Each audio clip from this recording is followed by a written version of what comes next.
Hey everybody, this is Abby from Realistic Kitchen and Gardens. Today is Thursday, June 26th. It's been a broiling hot week in the 90s with a real feel of in the 50s, in the hundreds, low hundreds. So we'll see what kind of chaos we got up to today. So in row A, I put up some small extra support on this side, but you can't see anything on this side. So I'm gonna walk on the north side, which has the nasturtiums most. Gleam mixed nasturtium, random weeds. I haven't had a chance to mow, so this is still up to my knees. I know there's a nice bit of, that's a spider, nice bit of fruit from Bartelli cherry tomato on this plant, and here's the first cluster starting to ripen. I thought it ripened the other way, the tip to end, but I guess not.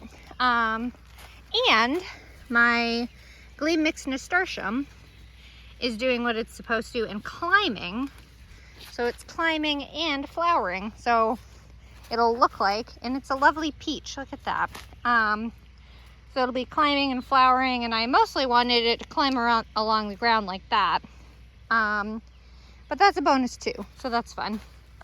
These plants are loaded with flowers. Right here we'll be starting, I think it's, the tags are on the other side, buried underneath tomatoes, so God only knows. I think it's Supremo first. There's Supremo and then Defiant and then Bobcat.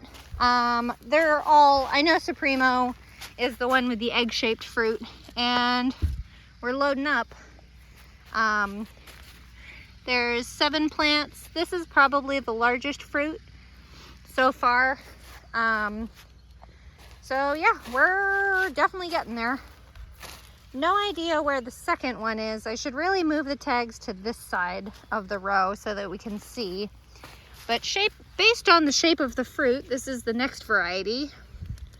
Whether it's Bobcat or whether it's Defiant, I have no idea. I think it's Defiant in the middle.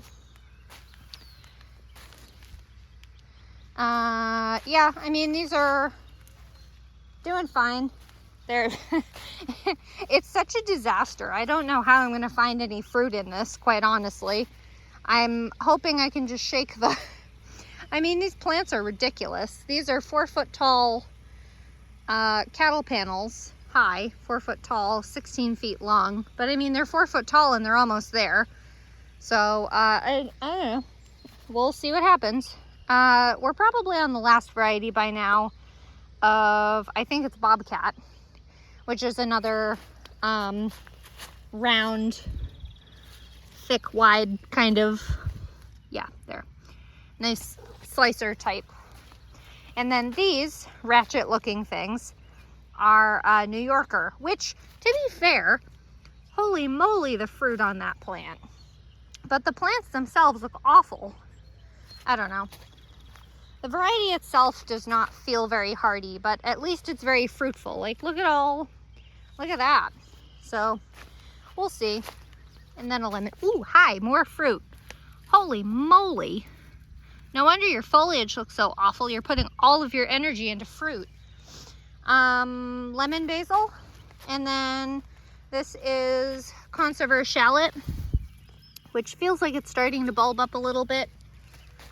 They're more like a torpedo shape than like the traditional teeny short fat multiple bulbs in one place type shallot. And then we have potatoes, Carla Rosa, still very small, really not doing anything.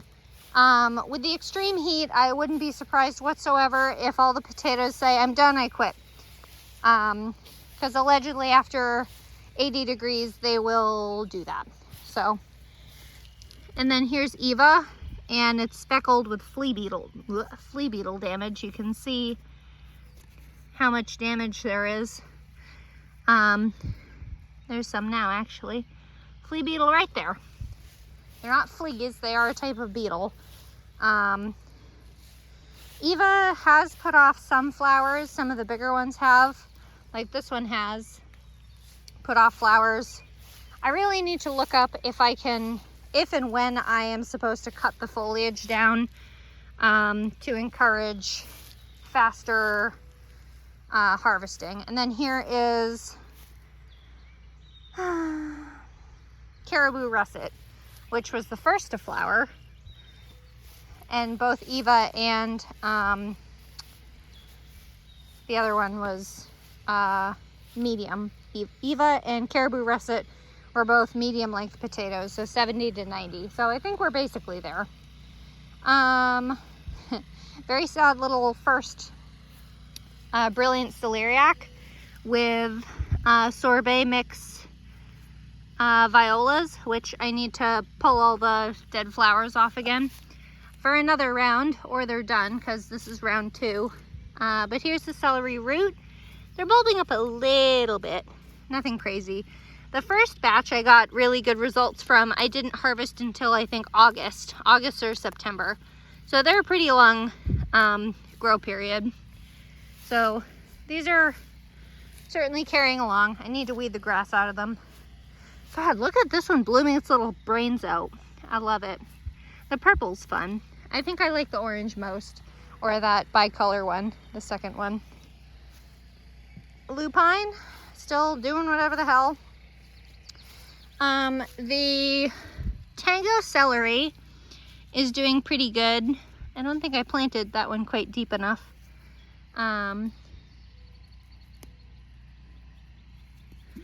But the oyas I've been refilling every day, and they're less than half full when I refill them because it's just been so darn hot and dry.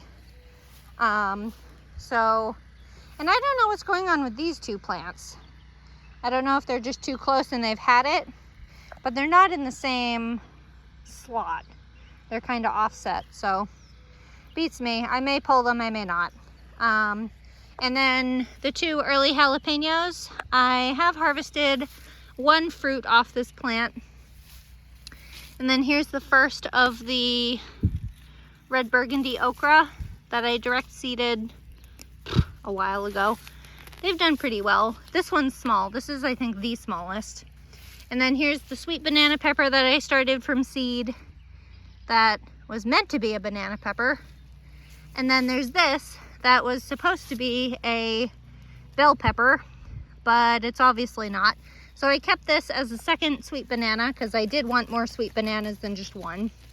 And then all the rest of them I pulled out, gave away for free, and bought these dollar plants from a local greenhouse woman that sells produce and plants. So these are all either Ozark Giant, which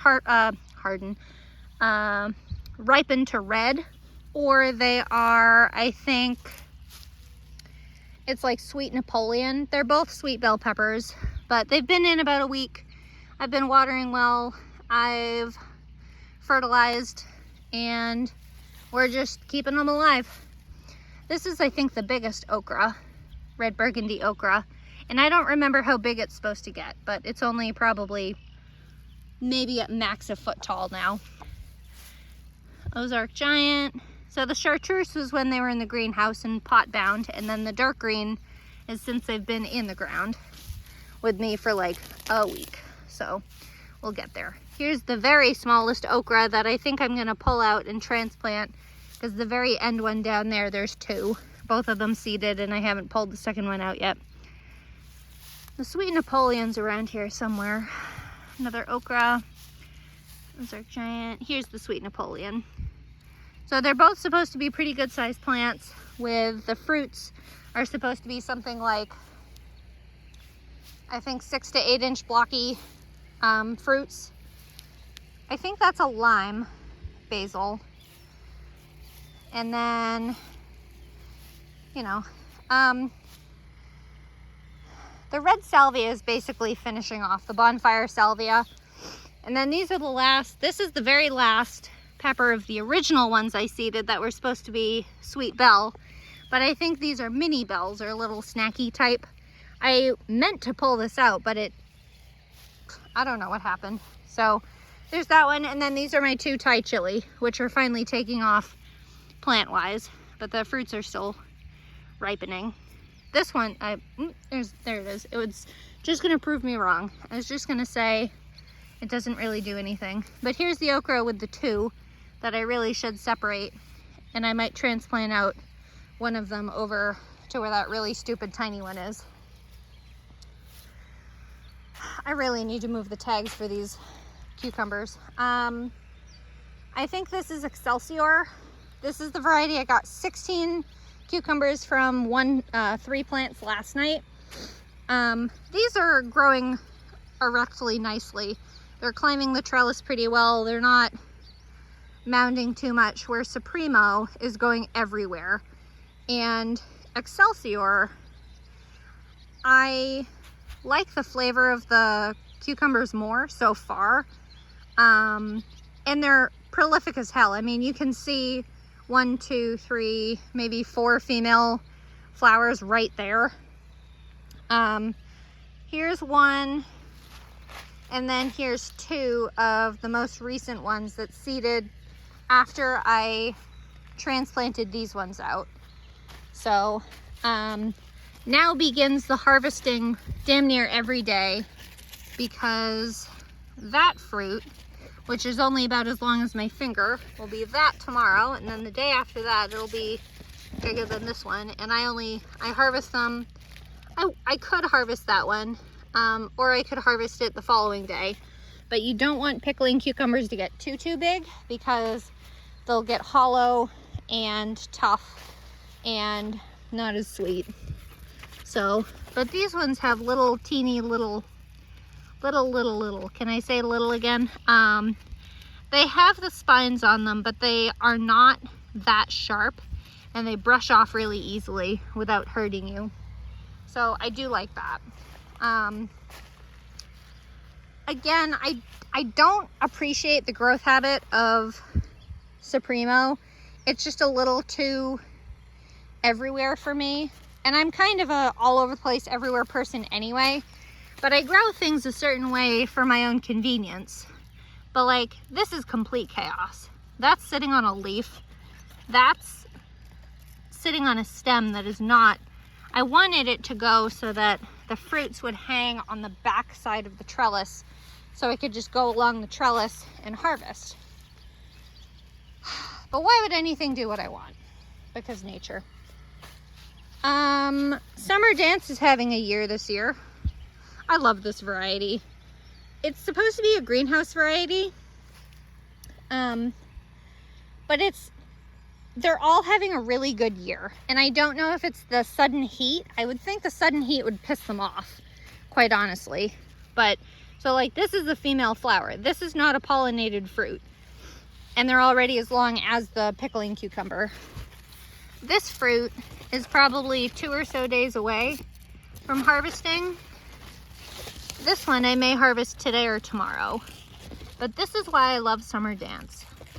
Absolutely gorgeous fruit. Really disease resistant, really carefree. I did see a curly one. That's nice and straight. Where did I see it? I saw a curly fruit or female flower that I was gonna pinch off. Ouch. Because why spend the energy growing that? But anyway. So like, that's what I want it to do. On the trellis, be supported by the trellis, so the plants aren't pulling themselves over.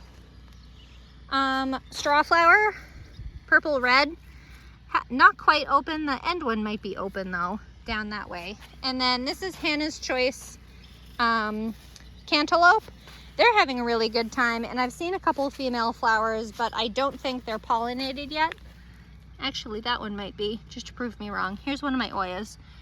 This is the other set of plants I have Oyas with, is the cantaloupes and watermelons, so that they stay evenly moist to try to keep the fruit at a good quality. I had to tie this bachelor's buttons bunch together because they were just going, they were flopping down and being ridiculous. Plant number 3, and plant number 4 of Hannah's Choice Cantaloupe. So at this point, doing pretty good, knock on wood. And then watermelon beginning, Dixie Queen watermelon. This plant is extremely soft, but very, very tender, fragile, not tender, but fragile. I have broken one of the leading tendrils already by accident. I have not seen any female flowers yet open. None of the watermelons have flowered yet, which is fine. I mean, it's an 80-something day variety, so I'm not surprised in the least. I cannot get myself tangled up in doing that on camera. Okay.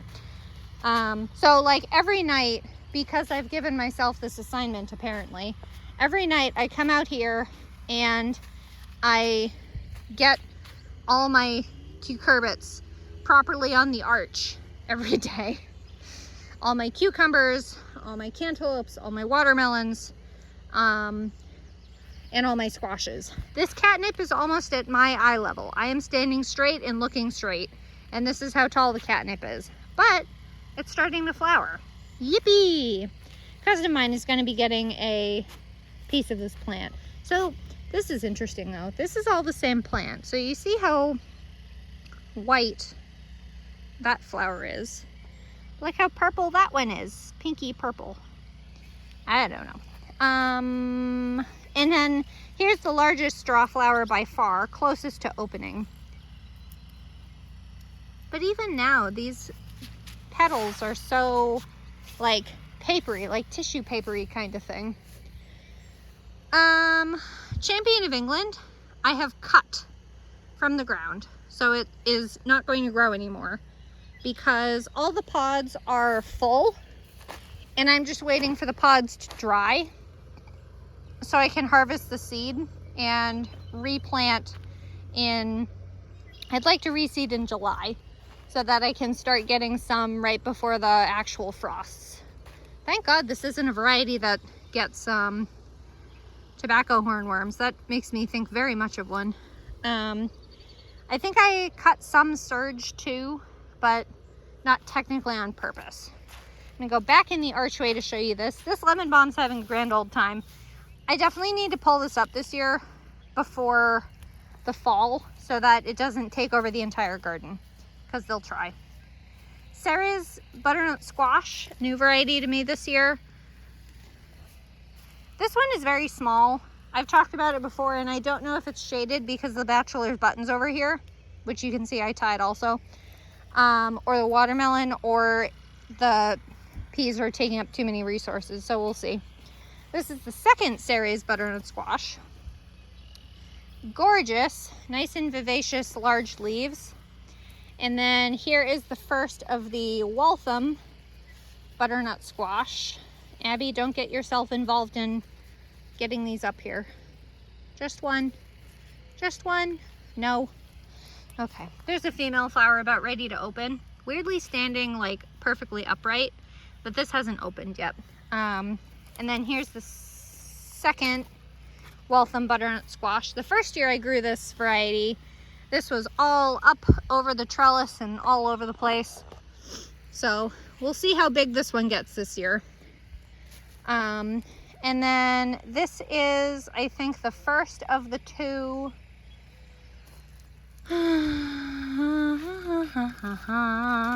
There you are. Tag. Pepita's pumpkin, which is a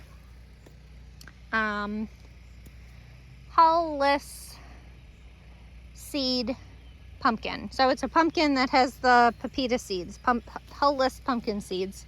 That was an unpollinated fruit that I took off. Here, I believe, is a pollinated, ouch, pollinated one. Gosh, I have something in my thumb and it stings. This one's getting pretty tall. I'll need to train to go actually up the arch instead of start going that way. And then here's the second pepitas, which is a good sized plant. This, I think, is the sharpest plant I've encountered of the gourds. So that's a black mark on that. And then both of these, if you can say there's only two, is Styrian, which is supposed to be the absolute granddaddy of hulless pumpkin seeds type. Ouch, pumpkin. God, this one is sharp too. That's what I like about Sarah's, is that it's really not very sharp. Plenty of female flowers on this. This is, I think, the longest one I have so far. That's already over the highest part of the arch and starting to go down the other side. I don't know how tall the vines for the cantaloupe get, but I don't think it's that long. And then here is my zucchini. I think it's spineless beauty. It is a variegated type, so you see all the silver markings on it. I direct sowed these last week. I mean, they're coming out my ears already. I've not been concerned about these. I will need to thin them. There's currently 8 plants and I only need 4, because I don't need to be eating zucchini the rest of my life or throwing them on neighbors' porches. Lavender, just about done for the season, basically. Well, they are actually. This is the only one, this province is the only one with some kind of blossom left on it. Hidcote, which I like most. And then Munstead, I think I like least. And then Elegance did pretty good. And then this is Landis lettuce, 1, 2, 3, and 1 Adriana. All of this up by the house has bolted, so I should probably harvest that. If I'm going to, I should harvest it.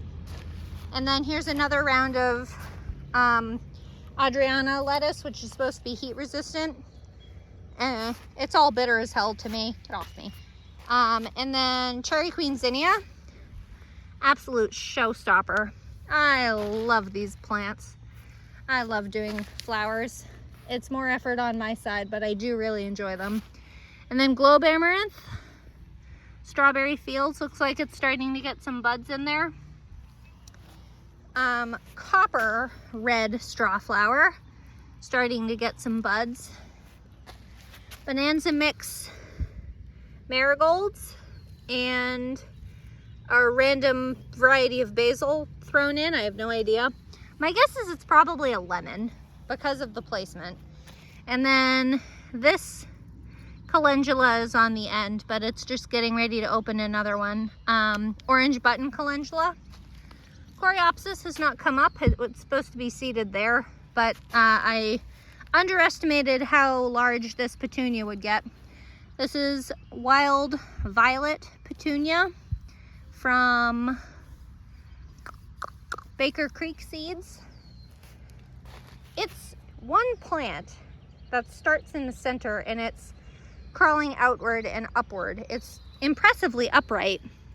I've grown petunia before and they were just so like ridiculous and messy. I didn't like them, but these are pretty nice and organized. And then there's chamomile, which I purposely grew for the white flower, but it's mostly yellow. White onion. Most of this is ringmaster onion. There's 2 bunches. These will be ready when the next flop over, which I believe will be early July, is usually where it is. But the rigidity to them will be gone. So the springiness will be gone and they'll just flop over sideways. And then there's one bunch of, I don't remember where it starts. I want to say Sierra, but I don't think that, oh, Sterling. There it is. It's an S. Sterling. That's over here. Goldenrod that I still haven't pulled yet and need to. And then here's the potato that volunteered itself from last year. Most of this is actually path. In here, or under this wood, is the actual row. And under here and onward is where the parsnips are supposed to be. But it's been so blastedly hot, I highly doubt they've germinated, because every year I go to germinate parsnips, it is the hottest frickin' week there is, so all the parsnips die, or at least don't grow. Then this entire half row, 30 feet, is pattern Patterson yellow storage onion. They're looking pretty decent sized. Not bad. These were covered really well from me pulling off the tarp, because I did have that landscape fabric on them, and I was a bit worried that the damage would kind of stunt them, but these ones look like they recovered better than the white onions did. And then I'll just swing back. The beneficial bug mix is quite tall. I'd say at least it's a foot tall. All this orange and yellow, I believe, is a California poppy. I haven't seen them fully open though, so I don't know if they open only during the middle of the day, which is when I will never be out here. There's metric tons of alyssum. No idea what that is. 20% battery, we're almost done.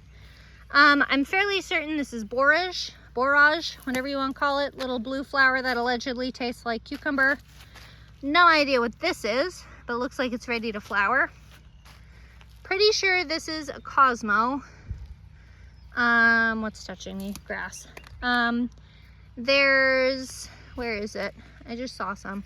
There's cilantro intermixed. There's also teeny fronds of basil, of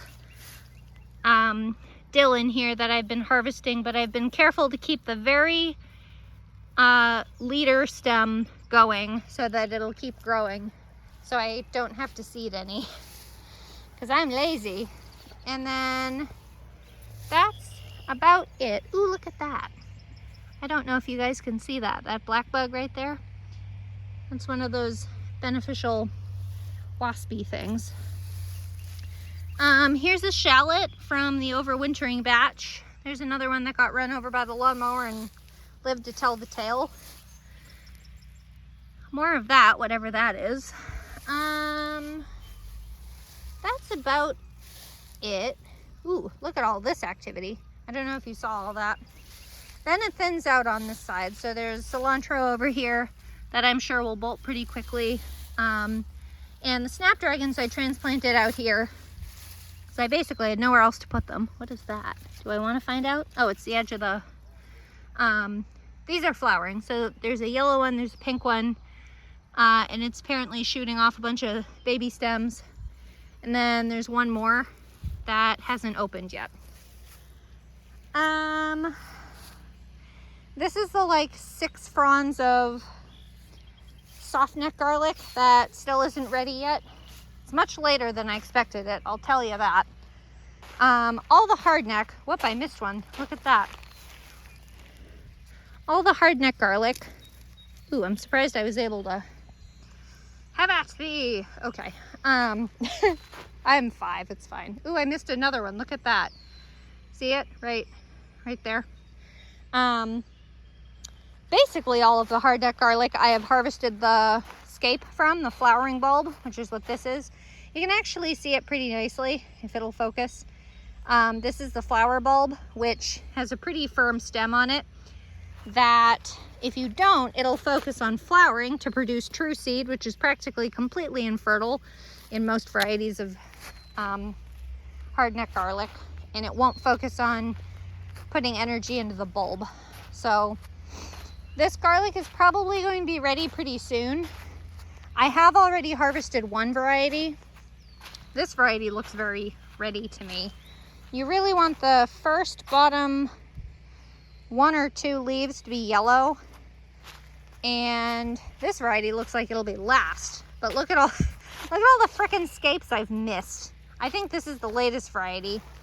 1, 2, 3, 4, 5. This one's even open. God, Abby, you slacker. God, look at all of these. 6, 7, 8, 9, 10, 11, 12, 13. Okay. Yeah. So, garlic. I harvested this variety, this last hardneck variety, which was Northern White, which was a new variety for me. Decent sized bulb, not bad. They're hanging to dry, and we'll see how it goes. Now, I pulled all my pole beans out. because I'm a fusspot and I care about how they look and my convenience. So I pulled out both Carminat and Purple Pod Pole Bean, and I reseeded Carminat on this side. I had enough to do the full, I think it's like 18 feet, something like that, to this. And then this section is empty, which is about 8 feet. And then from here onward, this post onward, is an Oriental long bean, which is a new variety for me from Mary's Heirloom Seeds, that I think I've also seen called snake bean. I don't know how fertile these seeds are. I only had 18 seeds. Oop, there's one. There we go. There's one coming. I only had 18 seeds. She has really good varieties and really good quality seed, but she sells in very small quantities. There's another one, and there's another one. So that's good. Ooh, and 2 more. Look at that. Good shit. Okay. And then Florence the sunflower is coming up. The amaranth is getting nice and big, really starting to produce some nice seed, or blossom, I guess I should say, that will then turn into seed. And then the peanuts are continuing to do diddly squat. Again, I don't have good hopes for these.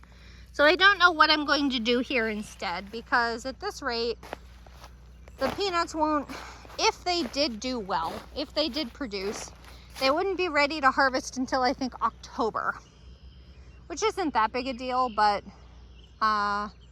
if I have the space to use, I'll use it. So we'll have to figure that out. And then here's my last cauliflower, early snow. Ooh, look at you, the blanching's working. Not bad. I'll have to put that rubber band back on after I finish recording with you people. And then I've got my other brassicas covered.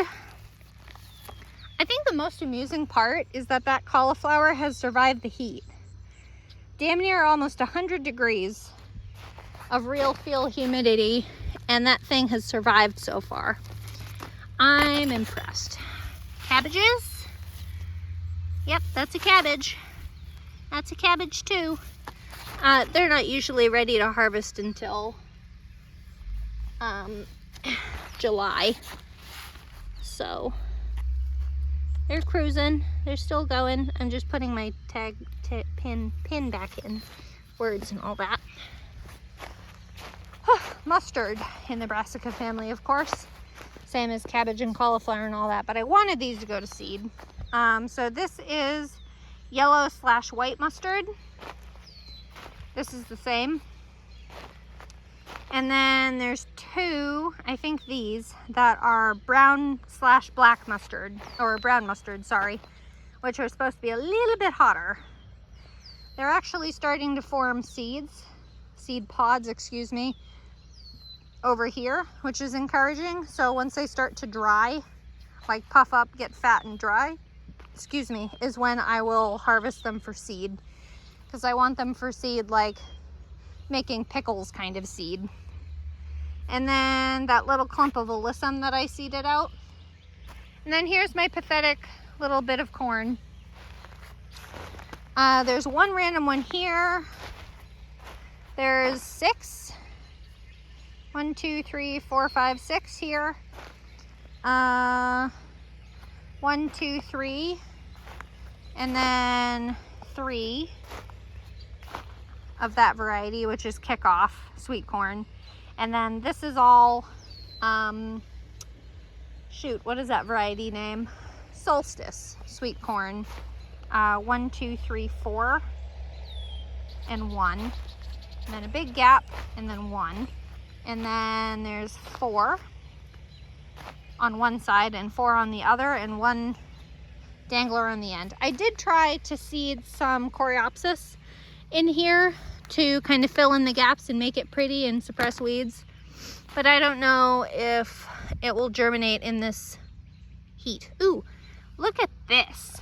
This is such a good example for all y'all. Have you ever heard of guttation? which is the process when plants in the evening push out extra water from, I don't really know what anatomical word to use, veins, I guess. This one is good too, right at my feet. So that's why the grass feels wet at night when you walk in the grass, because the plants are putting it out. So anyway, that's about it. I need to water before I go in. So if you like this kind of stuff, please like, comment, and subscribe for more. And follow along my Facebook page, Realistic Kitchen and Gardens, for daily updates and chaos that I put myself through. Okay, thanks, bye.